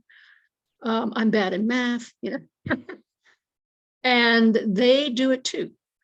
And everybody does that. And so before we even get into the class, we already know that, hey, you like to hike and I like to hike and all this other stuff, or I'm not good in math either. And so that's one way to connect. I think you have to learn all of your students' names, but more importantly, you have to learn how to pronounce them. It's really disrespectful to not learn that, right? Particularly some of these names that may be very foreign to you and hard. I mean, these are simple things, but they mean a lot. And check-ins and things like that are very, very important. But I also think having some fun is important. And I use a lot of humor in my classes and fun activities. They're all to build communities, but they're fun. Like, for example, I teach anatomy. Anatomy can be very hard. And we go through our instruction and this and that. And then I've come up with Jeopardy games for them, right? So we play Anatomy Jeopardy for whatever unit we're doing, but they don't get to make factions where they're going to be on this team and this one. They're all going to stick together in their little ethnic group. I say, okay, we're dividing the class into fours. The corner, you're going to be one team, you're going to be, they go crazy because now we have all these ethnic and diverse racial groups together, different majors, and they have to come together. They have so much fun. And I think these little things are very important. And the last thing I do is I invite them to invite me to lunch whenever they want to, or coffee. And they come, they do it. And once they feel connected, that's 90% of it. So I'll stop there. Thank you so much for sharing. Those are very excellent examples. All right, so I want to move on to retention in the labor market, and some of the statistics that Gina shared earlier, and I also found this really in there when I was digging into the website of the center, was that there's only 3 out of 12 women who graduate from STEM fields of study retain and stay in STEM fields 10 years after their graduation. So that was, I knew it was low, but I didn't know it was that low. So I wanted to kind of unpack this for a minute and think about it and talk about what could we do beyond just, retaining and recruiting within schools, but also afterwards. And so I'm gonna direct my first question to Neha, because your focus is really on the labor market conditions for women. So if you can tell us your views about this and what can be done to really make a change in retaining women in STEM work or STEM labor market. You're muted. Yep, that's 3 on 3. That's okay. I'm going to share my screen and show an image I always like to go back to when it comes to sharing the barriers women face in STEM and non-traditional entry and retention and what strategies exist. So give me 1 second.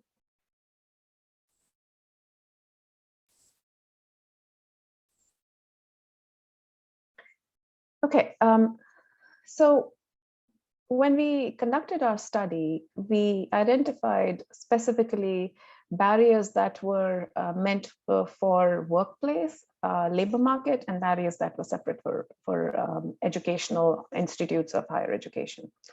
So talking specifically about the labor market and employment barriers, if you see on the horizontal axis, the red axis, you'd see there are barriers. And if you notice, they start at a smaller level, but then they become more and more profound. So they start as entry level, but they become very deep and really affect retention and overall rates of women being placed in these occupations. So starting with the left, we have the lack of awareness and inaccurate perceptions of NTOs, which is what our study that I focused on earlier was entirely based on. And this is, again, it's all a circular, multiplicative thing where the barriers that they face in school and higher education then really translates into barriers that they face as into STEM occupations and entry into those. Stereotype threats that they don't consider several occupations to be one where they could grow into.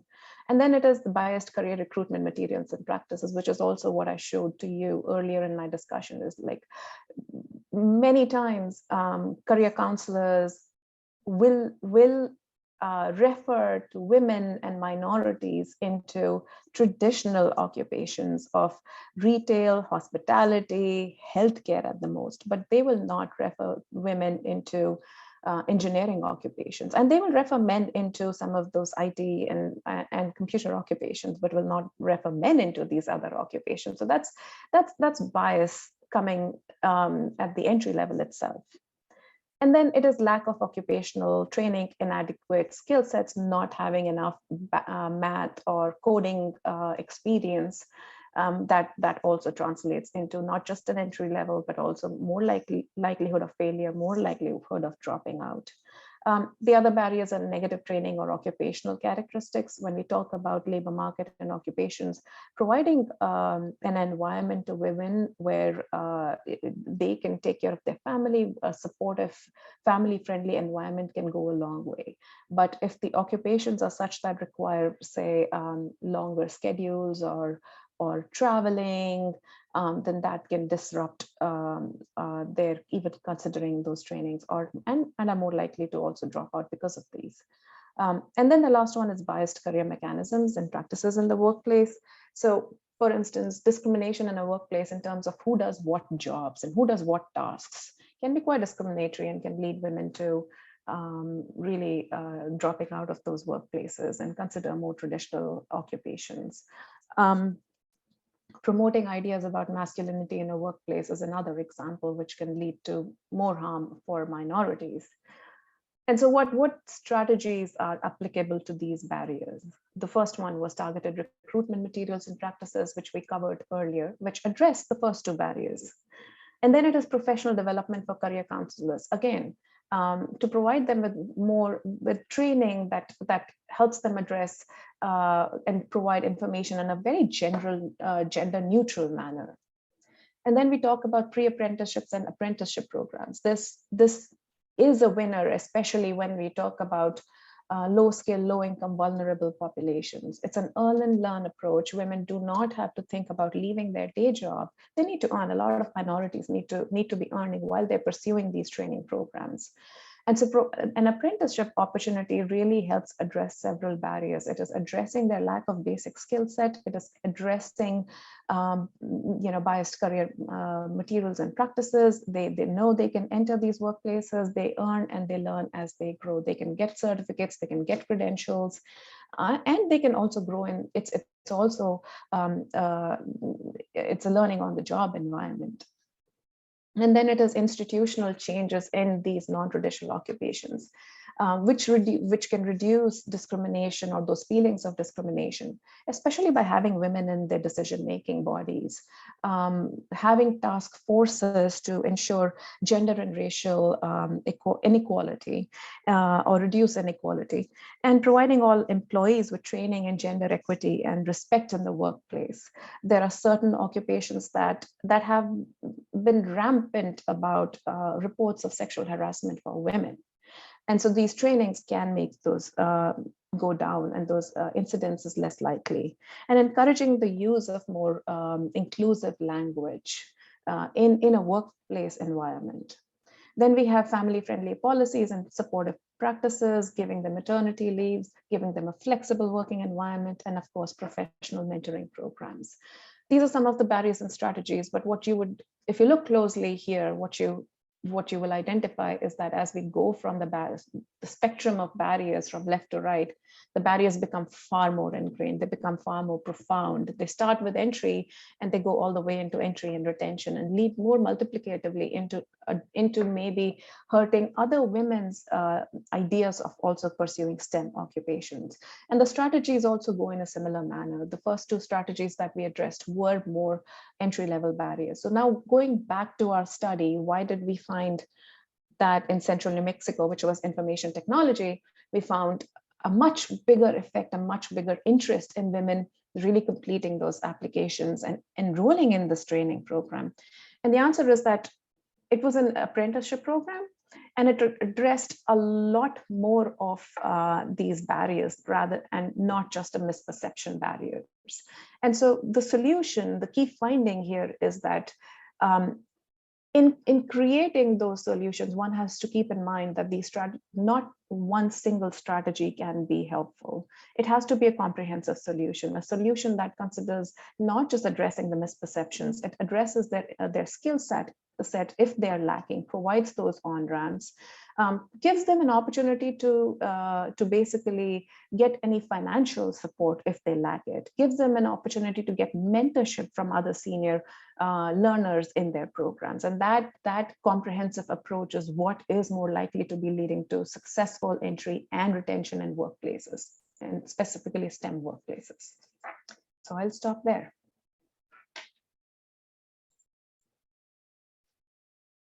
Thank you so much. This is wonderful. I want to ask Gina to talk about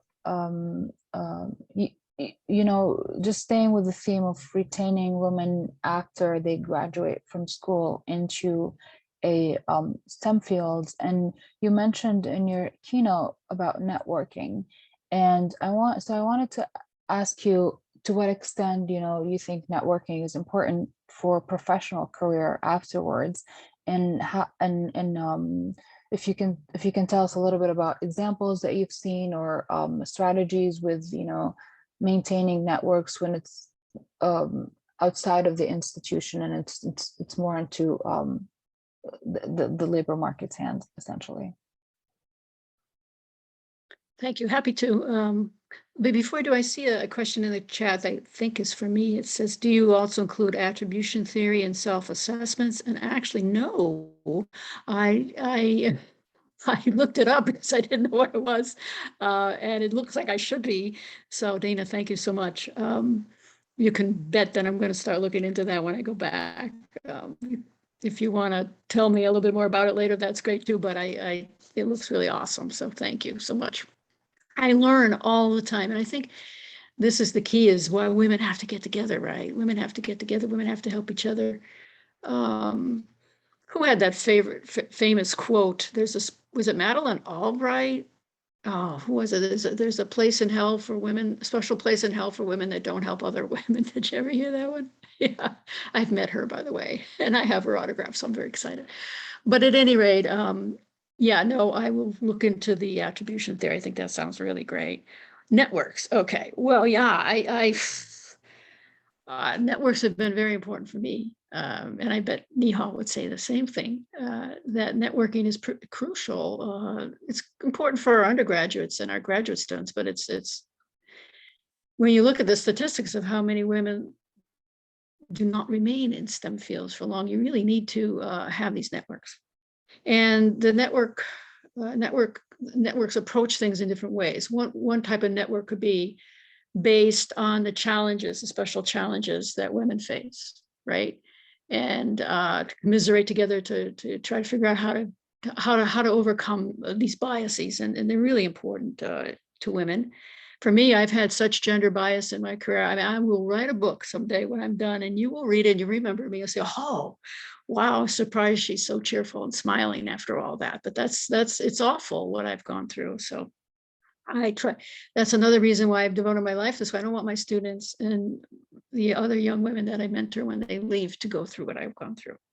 So one approach is to look at those critical barriers. Another approach is it's like a life cycle approach to follow women in their career trajectories as they change, and to change with them and help them that way.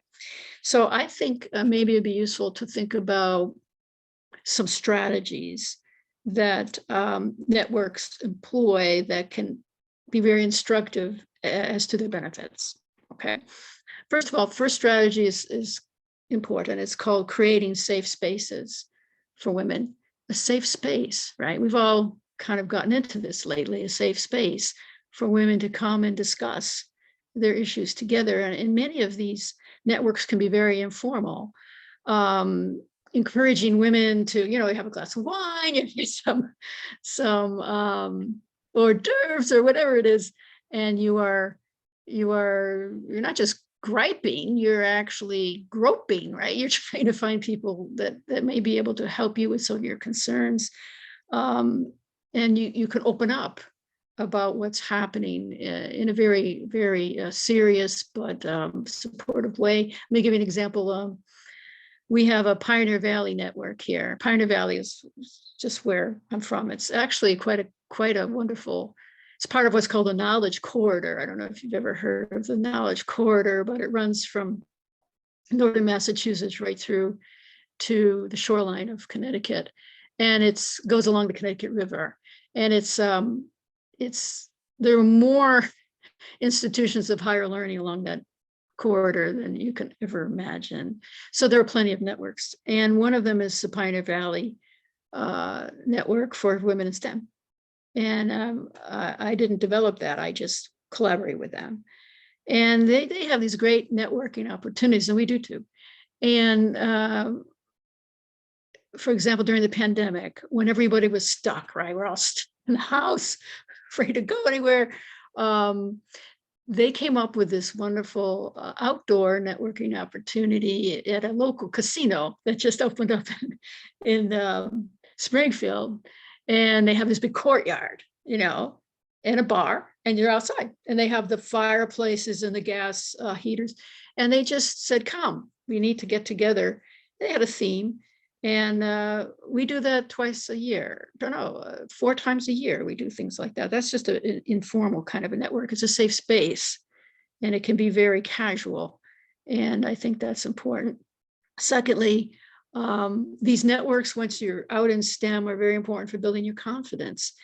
Women just don't, they undervalue their abilities. All right.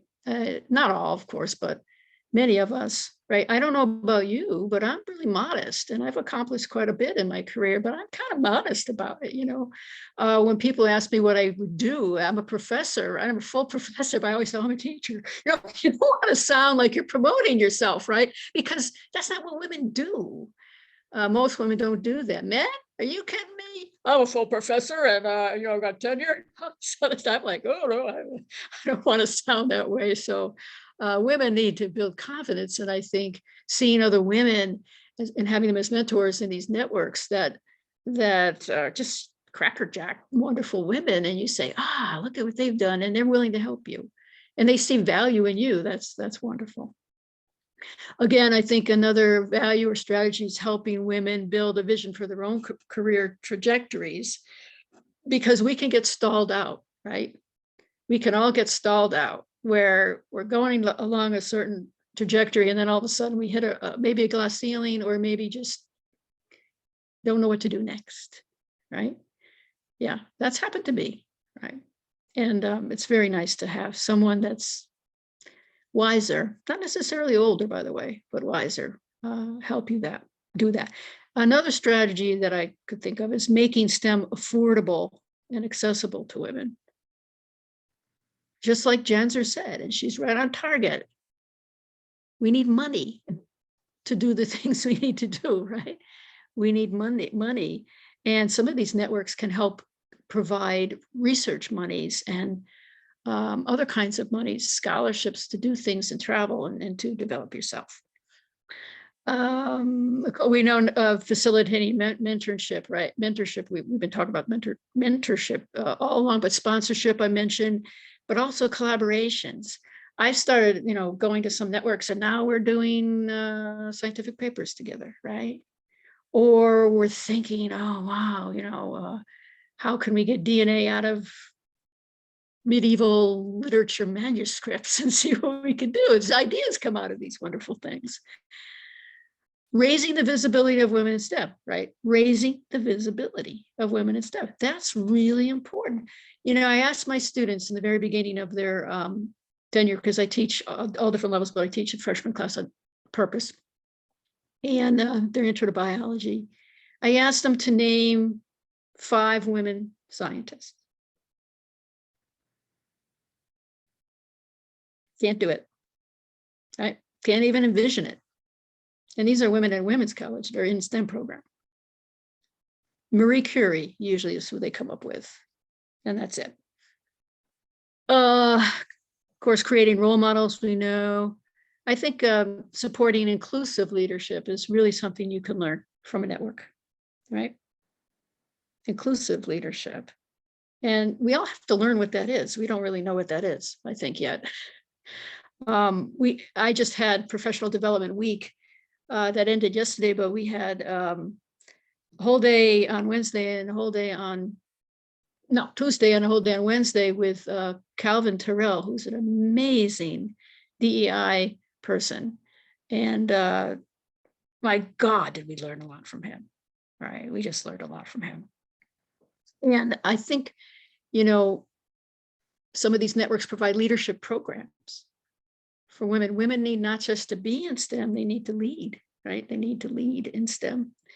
And lastly, I think what's very important is supporting institutional change to make STEM fields more open to women. right? Policy, Neha knows a lot more about this than I do. Policies and things like that, right? Yeah. So that's my list that I came up with. I hope it's inclusive enough, but if you have any questions, just ask me. Thank you so much. We have like few minutes left, so I want to give audience another opportunity if you have a question to ask our speakers before we thank them for their time and end the session.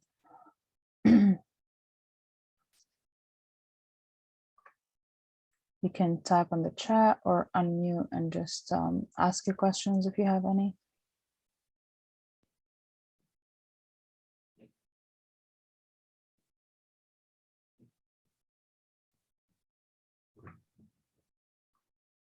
I could make a statement and see if anybody wants to, what they think of it.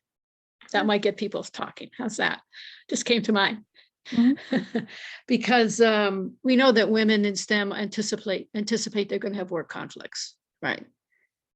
They just know that they're going to have some issues, right? Particularly trying to balance having families and children and childcare. And I had a woman speaker come to the center to give a public talk. And by the way, we invite the Girls Inc. girls to the public talks. And she said this, because we were talking about challenges that women face. And she said, women can't have it all if they have to do it all. So let's see how that resonates with you. As a woman, one of the main barriers to women remaining in STEM is having families and caring for their children, and balancing that with a very rigorous profession. So women can't have it all if they have to do it all.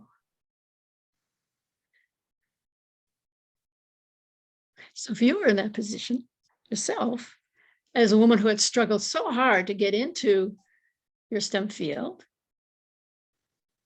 and struggle you will to get into a field like that, it's not hard. I mean, it's not easy, it's hard. And start having a family. Not everybody does that, but many do, right? And you hear everybody say, well, women, there's no discrimination against women anymore.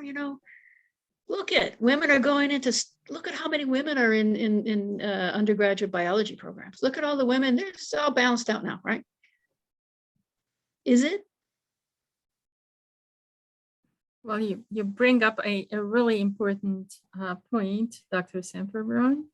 Our society is not structured for women to have it all, and if they have to do it all. And there are a lot of compromises that women make because society is structured for the male breadwinner, the sole breadwinner, and we still didn't catch up with women being in the workplace. So women really do have to work incredibly hard to balance it all. And it's true that we don't have the support structures everywhere that would help us do it all and have it all. It's true. I can tell you what this woman, her own dilemma and how she solved it. She was one of the first women inducted into the National Academy of Sciences, by the way. She's an incredible scientist. And her husband was a dean at the university where she was working in Tulane. And then they got divorced because he did something really bad, but I won't tell you what. So they got divorced, and she was just had 2 children. So they're 2 young children. And she was trying to get tenure and, doing all her research and this and that. And suddenly she had to take care of the kids all by herself. Well, she was pretty much doing that anyway, but she had to, take care of the house and everything by herself. And so she said, I'm going to sink. I can't do all this and be a professional woman in STEM where you have to be in the lab all the time and they have to do all these things and publish or perish. So she found a woman who was, I believe she was either Jamaican. I think she was Jamaican. It was a woman of color who was trying, she was a single mom who needed a place to live. And she found, I forgot how she met her. And this woman had 2 kids. So she said, why don't you move into my house? And you can live there rent free. And I will, if you will watch my children while I'm in school, you can live here rent free and I will feed them and I'll do everything I can and we can live together. And to this day, they are like family together and they solve both of their problems together. So I think the moral of the story is if women stick together, they can come up with creative solutions to problems. And that's where these networks are really important. So I want to leave you with that because I think it's a really inspiring thing. I'll just Oh. add a bit from some, labor economics literature, which has looked at exactly these outcomes of women working longer and getting promoted. And one of the things that the literature has found is that in houses and dual couple houses where the work is shared and where women work less hours of spend less hours in, say, housework, are more likely to continue working longer, work full-time, get promoted, and more likely to have successful careers. So that's just exactly what we've been discussing here. Yeah. And it's not Exactly. surprising at all. Right. So I want to be respectful of your time and really just thank you so much for all you shared with us, Dr. Nihananda and Dr. Gina. I lost how you pronounce your last name. Sorry. Sepperman. Thank you so much for your time and for all you shared with us today. We really are glad to have you here and we hope to have you in our network at the center always and reach out to you to join us for other occasions. Thank you so much. Thank you so much. Yeah. It was an honor. Thank you, and a pleasure. Thank you so much. This has been a wonderful, incredible session. You really summarized decades and decades of research studies and best practices, and we're really appreciative of your time. And now it's our time for celebration of outstanding students who have excelled in a gender non-traditional occupation and field of study. So these students really demonstrate the passion that we all are talking about here, the passion, the determination, the motivation to excel and persevere. They really are the example of resilience. And their stories are so incredibly moving. And you would want to know that we had recorded interviews with each of them. And these recordings are going to be uploaded to the NET website for you all to view and to share with your prospective students. It's a recruitment tool and really celebrate their success. We will start with our first student. And I'm not going in alphabetical order here because I can tell you that few of our students were not able to stay with us till the end, and few are had to really be absent today because of exams that they could not reschedule, because of family emergencies, because of graduations that they had to attend. So we'll start with Svetlana Idrovo-Schindler. And Lana, you are here still, I hope. Yes, I'm here. Hello. Thank you so much for bearing with us here. I know Lana was is supposed to be attending to her finals as well. So Lana is at the City College of Technology at CUNY. Lana is described as an A student who always goes the extra mile in her academic work. She is aspiring to become a data scientist. She has a thirst for knowledge that goes beyond the classroom, as her nominator describes her. And she is a self-learner who has a high degree of motivation and passion. She manages to turn challenges of being a woman in a STEM field, a female woman, a female in the STEM field, an immigrant and a mother, And again, talking about the balance of work and family and studies that we've been talking about here in the panel, and really turn all these challenges to opportunities. Congratulations, Lana. Thank you very, very much. Thank you. If I can say a couple words, I want to say, first of all, thank you. It was very interesting panel. It was very interesting discussions that you managed, that you raise here. I just want to say about a mother that it's also in STEM field, because data science, it's actually coding and mathematics, a lot of statistics too. So basically, it's, first of all, I want to say that it's manageable. As single mom that I'm studying for 4 years, and now the child is 5.5. So basically since he was less than 2 years old, I was studying. It's manageable, it's possible. I encourage a lot of women to join to data science field, because I feel data science, it's a lot to offer to, especially for women. I feel that female, they have the skills that a lot of males, they don't. Like, for example, we are better with details, like we are paying more attention to details.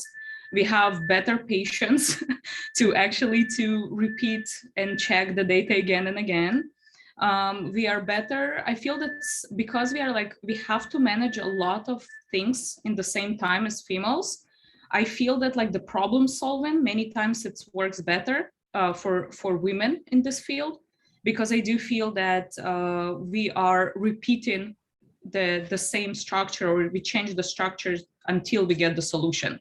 And this is something that I feel that works for me, again, maybe as single mom, maybe as a very determinant student, the student that is like, keep solving the problems until I get the solution, until I'm interested in what I'm doing, until I'm getting where I want to get. And this is something that I feel that a lot of females, they should explore the field better. I also work these days for nonprofit organization that is basically encourage females to apply to computer science field. Basically undergrad students that study in bachelor's, they mostly in CUNY system, but they're going to many other universities. And I'm very, very happy to see as data analyst in this organization that the numbers are rising. So more females, they're going into this, because when I read that it's less than 2% of females in this field, it's honestly, it's like it was hard to say it, because again, like, first of all, as a woman in this field, secondly, as someone who is like rising next generation, and third, it's like something that we really want to encourage more female to apply in STEM. Yes, definitely. So yeah, so I'm very happy to be here. Thank you again. I learned a lot from you. It's a great opportunity for me, and thank you for my professor that actually encouraged me to apply, that it's Elizabeth Milanes, and I'm very, very grateful for to her and to all of you for choosing me. So thank you very much, and have a beautiful day. And I hope it's sunny where you are, because here it's like a bit cloudy, so hopefully it's going to change for better. Thank you, Svetlana, and congratulations again. We celebrate you. Thank you. Thank you very much. Thanks. Next is Halimat Akambi from Alfred State University. Halimat, you're here. Welcome, Halimat. Hello. Congratulations again. Hi. Halimat is pursuing a career in construction. She is extremely motivated to be the best she can be. She has shown exceptional resilience and dedication to a field where she is almost always the only woman, and the only woman of color. She is the only African-American woman in the civil engineering technology department, and she has maintained a high level of energy and enthusiasm for the construction industry, and will help attract the next generation to the industry. She serves on several different student organizations and professional organizations, and is an amazing ambassador for the construction industry. Halimat, congratulations. Thank you. Thank you. If I could say a few words, I appreciate the honor. I am so grateful that I was accepted for this award.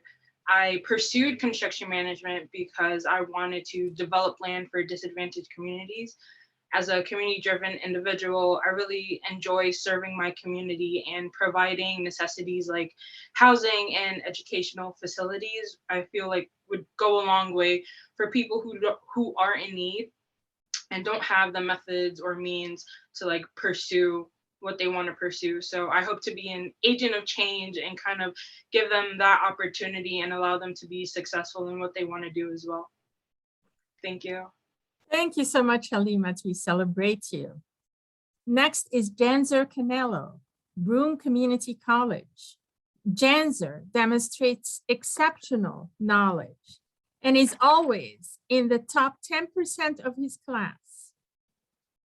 He is effectively balancing a full credit load, employment, and family responsibilities. He is always prepared, always engaged, and always ready to help others. He is described as a role model who inspires and motivates others. Janzer, Wow. Congratulations. This is what your nominators said about you. Thank you so much. Thank you guys for having me here. Thank you for all the wisdom, especially Gina. I did not know a lot of stuff that I now know, and a lot of resources to go grab. So my nursing school journey was a little crazy. I mean, COVID happened when I got accepted into the nursing program. I had many challenges. I was raising 2 kids as a single dad, you know, taking care of the bills, mental health. Also, while trying to stay as studious as possible and perfect my craft. And there was also a lot going on in the world. You know, COVID, political unrest, racial injustice, LGBTQ equality, women equality, a war in Ukraine. This wasn't a normal Absolutely. college experience. But I want to send prayers and healing for the families that were affected in Buffalo this weekend, and also for the people of Ukraine. I want to thank Roseanne West for nominating me. She was a beacon of hope and trust, and she always made sure that to let us know there was always a light at the end of the tunnel. And there was never a time that I looked at her and there wasn't a smile on her face. So she kept us going. So if you ever meet her, just know you're meeting someone genuine and a loving person. Who else do I want to thank? I want to thank Denisa Talovic, Professor Denisa Talovic, for being my mentor, my therapist, my savior, and being the person I could lean on when I was struggling in life, because I was struggling. Definitely struggling. Yeah, just thank all the staff at SUNY Broome for nominating me. I don't know what else to say. Well, Janzer, you absolutely, you absolutely exhibit the resilience and the motivation and the passion and the growth mindset that we talked about today. Congratulations, we celebrate you. Second, next is Colton Stein. Colton, are you here? Yes, I'm here. Colton. Thank you. Welcome. Congratulations again. Colton is from Broome County Community College and is pursuing dental hygiene fields of study. And Colton is described by his nominator as an exceptional clinician who excels in every aspect of the profession. And he demonstrates superior knowledge in the field. He's an excellent leader and a role model who consistently gives 100%. Colton leads by example and understands fully the importance of gender diversity in all health science fields and how his excellence in the field opens doors for others. Colton, congratulations. Thank you very much. So I just want to speak a little bit about dental hygiene. It really is a beautiful blend of art, science, and healthcare. For me, it's been the most rewarding experience of my life to not only learn beside other intelligent, like-minded individuals, but also to improve the lives of our patients and help them learn about their oral self-care and oral health care. I'm honored to be a recipient of this award. I personally believe that a lot of talent is missed out on when people feel excluded from a particular field of study based on their gender. I've been given every opportunity to excel in the dental hygiene program at BCC, and I'm ready to open doors for other men who may not feel that this career is accessible to them just because they don't fit the typical image of who a registered dental hygienist might be.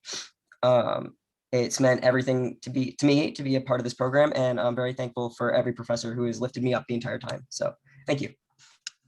Thank you so much, Colton. Next is Renato Compras. Renato, are you here?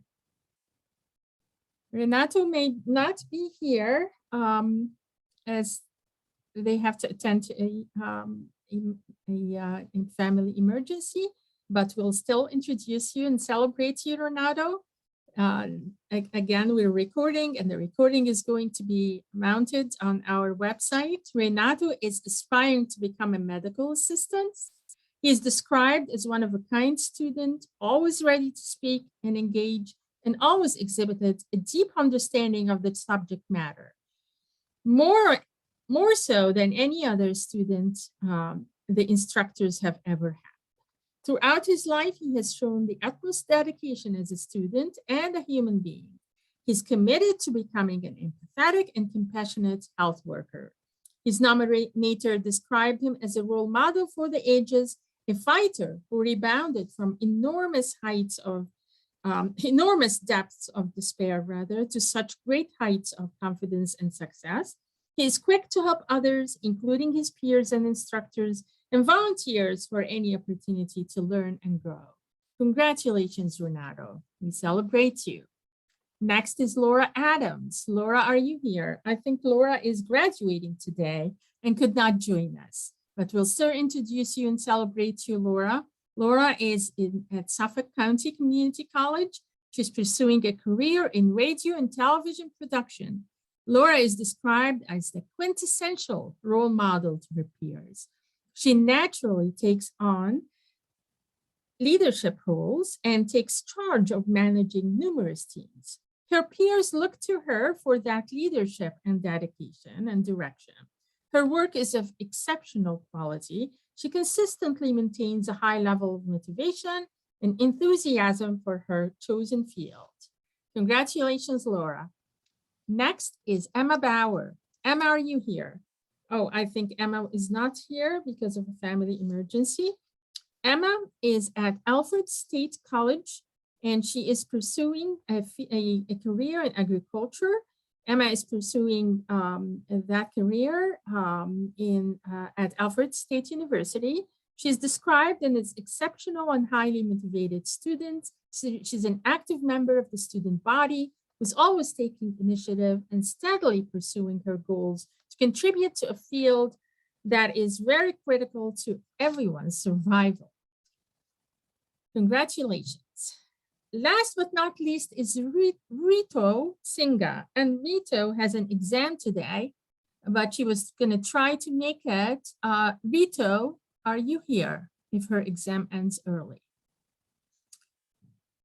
Doesn't look like the exam ended early. So Rito, we celebrate you. Congratulations. Rito is pursuing a degree in computer science at Queensborough Community College. And her degree is in computer science and information security. She has maintained excellence in all her academic career. She demonstrates high level of leadership. She has positive influence on her peers. She always goes above and beyond what is required and engages in extracurricular activities. She has served as senator and president of the Coding Club. She is the first generation student in her family, and her goal is to make an impact on our society. She also serves as a student ambassador. Congratulations, Rito. Congratulations to all of our Vanguard awardees.